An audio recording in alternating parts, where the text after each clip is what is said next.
जाती है। माँ जी देख रही हो अपनी बेटियों के तौर तरीके? क्या हुआ बहू, सुबह सुबह क्या कर दिया मेरी बेटियों ने?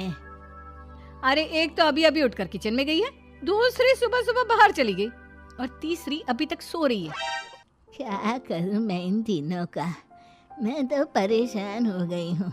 जा जाकर उठा उसे और रेशमा से मैं बात करती हूँ। सविता सीधा मनीषा के कमरे में जाती है और उससे कहती है, महारानी जल्दी उठो, सूरज सर पर आ गया है।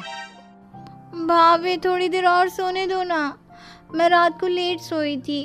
वो क्या ना, यूनिट टेस्ट चल रहे हैं। शराफत से उठती है या नहीं, या फिर पानी की भरी बाल्टी डालूं तेरे ऊपर? नहीं भाभी, मुझे बिस्तर में नहीं लाना, उठती हूँ मैं। मनीषा जल्दी से उठकर बाथरूम में चली जाती है।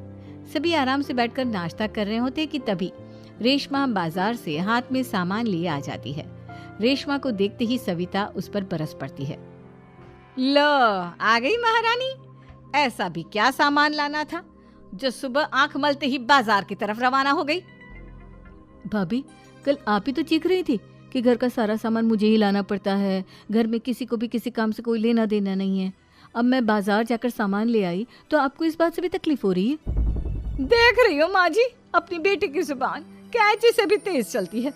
और मयंक आप तो कुछ कहेंगे नहीं अपनी लाडली बहन को? रेशमा अपनी भाभी से ऐसे बात नहीं करते, चलो माफी मांगो। भैया मैं क्यों माफी मांगू? आप भाभी से बोलिए ना कि हम पर कम हुक्म चलाया करे। हम इस घर की बेटियां हैं और आपकी पत्नी की ननद है, नौकरानी नहीं। लो कर लो बात, इनकी भलाई के लिए कुछ भी बोलो तो इन्हें बुरा लग जाता है। इस घर में यही इज्जत है मेरी। देख लो माँ जी, आपकी बेटी किस लहजे में मुझसे बात कर रही है। सविता वहां से चली जाती है।